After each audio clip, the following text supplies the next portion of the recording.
Dear 12th standard students, இப்போ chapter number 11 probability என்ற சாப்டர்ல இருந்து 11.1 எக்ஸசைஸ்ல இருந்து ஃபர்ஸ்ட் क्वेश्चन பார்க்க போறோம்.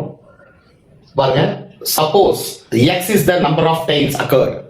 எவ்வளவு டைல்ஸ் நமக்கு கிடைக்குது, நம்பர் ஆஃப் டைல்ஸ் அப்படிங்கிறது தான் x, that means random variable. xங்கிறது என்னது, random variable. So x is the number of tiles occurred when 3 fair coins are tossed. அப்போ சைமல்டேனியஸா ஒரு 3 காயினை டாஸ் பண்றாங்க. Find the values of random variable x. Random variable என்ன, x ன்னு சொல்லிட்டேன். And number of points in its inverse image. அதோட inverse image என்ன, எவ்வளவு சான்சஸ் கிடைக்கும், அந்த மாதிரி சான்ஸ் எத்தனை கிடைக்கும். ஃபார் எக்ஸாம்பிள், உங்க ஃபேர் காயின் 3 காயின் டாஸ் பண்றாங்க. 3 பேர் கையில ஒரு காயினை கொடுத்து டாஸ் பண்ண சொல்றாங்க. டாஸ் பண்ணா 3 பேருக்கும் ஒரே காயின் ஒரே விழுன்னு சொல்ல முடியாது இல்லையா. என்ன வேணா விழலாம். மேபி 3 8 விழலாம், 3 டைல் விழலாம், 1 8 2 டைல், இந்த மாதிரி மாறி மாறி விழலாம். அந்த சான்சஸ் எவ்வளவு சான்சஸ் இருக்கு, அதுதான் இன்வர்ஸ் இமேஜ். அதோடைய இமேஜஸ் எத்தனை இருக்கும். ஒரு காயின் டாஸ் பண்ண 3 காயின் டாஸ் பண்றோம், அதோட இமேஜ் என்ன, ஃபங்க்ஷன்ல படிச்சிருப்போம். ஒரு டொமைனோட இமேஜ் அப்படின்னு படிப்போம் இல்லையா, அந்த மாதிரி தான் இங்கேயும் இந்த ஃபங்க்ஷனோட இமேஜ் என்ன, எவ்வளவு இமேஜஸ் கிடைக்கும், எவ்வளவு அவுட்புட் கிடைக்கும், எவ்வளவு அவுட்புட், அதுல எத்தனை விதவிதமா அவுட்புட் என்னென்ன கிடைக்கும்ன்றத நம்ம பார்க்க போறோம். இப்போ suppose x is the number of tiles சொல்லிருக்காங்க. அப்ப என்ன அர்த்தம், x அப்படிங்கிறது நம்பர் ஆஃப் டைல்ஸ், அதுதான் ரேண்டம் வேரியபிள். xங்கிறது தான் என்னது, ரேண்டம் வேரியபிள். அப்ப எத்தனை டைல்ஸ் அப்படின்னா எத்தனை சான்சஸ் இருக்குன்னா அது பார்க்க போறோம். அதுக்கு முன்னாடி நம்ம சாம்பிள் ஸ்பேஸ் எழுதிக்கலாம். s is equal to sample space என்ன, ஷார்ட்டா சொல்லணும் அப்படின்னா ட்ரீ டயக்ராம் 10th எல்லாம் படிச்சிருக்கீங்க ப்ராபபிலிட்டில, ட்ரீ டயக்ராம் அப்படின்ட்டு சரிங்களா. அதை வரைஞ்சோம்னா 3 காயின்ஸ்க்கு என்னன்றதை நம்ம சொல்லிடலாம். அதை விட ஷார்ட்டா என்ன சொல்லலாம், இப்போ 2 காயின்ஸ்க்கு நமக்கு சாம்பிள் ஸ்பேஸ் தெரிஞ்சிச்சு அப்படின்னா 3 காயின்ஸ் ஈஸியா எழுதிடலாம். ஃபார் எக்ஸாம்பிள் 2 காயின்ஸ்க்கு என்ன இருக்கும் அப்படி சொல்லலாம், டக்குனு சொல்லலாம்.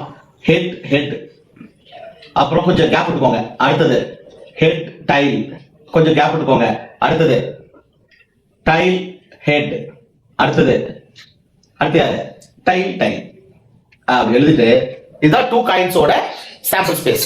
இப்போ என்ன பண்றேன், அதை அப்படியே ரிப்பீட் பண்றேன். இன்னொன்னு அகைன் அதையே அப்படியே ஃபாலோ பண்ணுங்க. HH HT TH TT follow பண்ணிட்டீங்களா.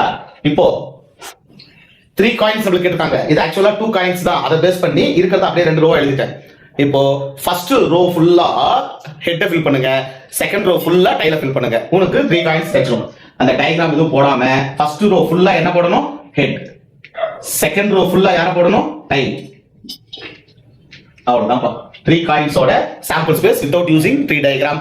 எந்த கன்ஃபியூஷன் இல்லாம சாம்பிள் ஸ்பேஸ் போட்டோம். அப்ப s ஈக்குவல் டு, அப்ப அடுத்து என்ன, n ஆஃப் s எவ்வளவு இருக்குன்னு கவுண்ட் பண்ண வேண்டியதா. 1 2 3 4 5 6 7 8. n of s equal to 8. சரி, x is the random variable. இப்போ random variable அப்படின்னா ரேண்டமா சூஸ் பண்றோம். என்னென்ன சூஸ் பண்ணுவோம், டைல்ஸ் தான் சூஸ் பண்ண போறோம். அந்த டைலோட சான்சஸ் என்ன, மேபி 3 காயினை டாஸ் பண்ணும்போது டைலே விழாம இருக்கலாம், டைலே இருக்காது, எல்லாமே எட்டா விழுந்துச்சுன்னா என்ன அர்த்தம், there is no tile. அப்ப no tile. அப்ப x அப்படிங்கிறது தான் random variable. அந்த xன்றது 0 டைல் விழாமலே இருக்கலாம், டைல் விழாமலே இருக்கலாம், அதுக்கு 0 டைல். சார் ஒரு டாஸ் பண்ணோம், 2 3 பேர் பண்ணும்போது 2 பேருக்கு 8 விழுந்துச்சு சார், ஒரே ஆளுக்கு மட்டும் டைல் விழுது சார், அப்படி மாறி மாறி விழுது. அப்போ ஒரு டைல் விழுறதுக்கான சான்ஸ் இருக்கு. அடுத்தது நெக்ஸ்ட், அடுத்து என்ன கிடைக்கும், 2 டைல் விழுறதுக்கான சான்ஸ் இருக்கு. இதுதான் ரேண்டம் வேரியபிள். சோ 2 டைல் விழுறதுக்கு, கடைசியா ஃபைனலா என்ன விழுறதுக்கு சான்ஸ் இருக்கு, 3 டைல் விழுறதுக்கான சான்ஸ் இருக்கு. ஏன்னா 3மே டைலா இருக்கிறதுக்கும் வாய்ப்பு இருக்கு. அப்போ no tile, 1 tile, 2 tile, 3 tile, number of டைல்ஸ்ல இருந்து நமக்கு குடிக்கிற அந்த ரேண்டம் வேரியபிள் என்ன அப்படின்னா 0 டைம் கிடைக்கலாம், 1 டைம் கிடைக்கலாம், 2 டைம் கிடைக்கலாம், 3 டைம்ஸ் கிடைக்கலாம். இப்போ அவ்வளவுதான், क्वेश्चन போயிடலாங்களா. இப்போ என்ன அப்படின்னா that is x அப்படிங்கிறது யாருன்னு எழுதிருங்க. x is nothing but random variable. then நாம இப்போ அதோட இமேஜஸ் தான் கண்டுபிடிக்க போறோம். யார் அந்த images, x f of x.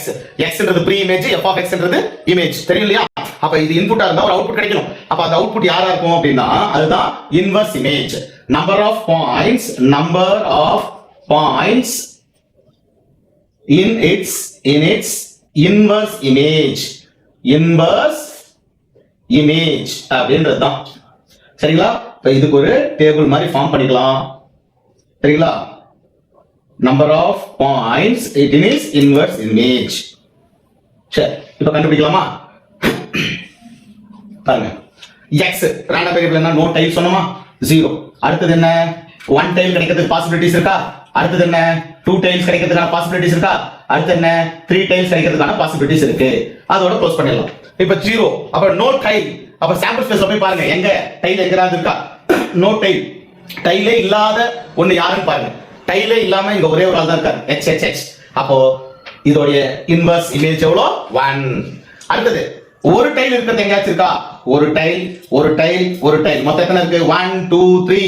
1 2 3 தான் ஒரு டைல் இருக்குது. சோ ஒரு டைல் இருக்கிறது மொத்தம் எவ்வளவு இன்வர்ஸ் இமேஜ்? 3. அடுத்தது 2 டைல்ஸ் இருக்கா? 2 டைல்ஸ்க்கு போய் பாருங்க. 1 2 3. 2 டைல்ஸ்க்கு எவ்வளவு இருக்கு? 3. அதான் இன்வர்ஸ் இமேஜ். நம்ம தான் சொல்லிருக்கோம் இல்லையா, x னா f of x ஒன்னு இருக்கணும். ஃபங்க்ஷன், நம்ம ஃபங்க்ஷன் 10th ல படிச்ச ஃபங்க்ஷனை ரீகால் பண்ணுங்க. அடுத்தது 3 டைல்ஸ், 3 டைல் இருக்கிறதுக்கு ஒன்னு இருக்கா? 1. இப்போ நம்ம போட்ட இந்த சம்மோட ஆன்சர் கரெக்ட்டா அப்படின்னு செக் பண்ணனும்னா கீழ இருக்கிறத ஆட் பண்ணி பாருங்க. Total number of sample space வரணும், n of s வரணும்.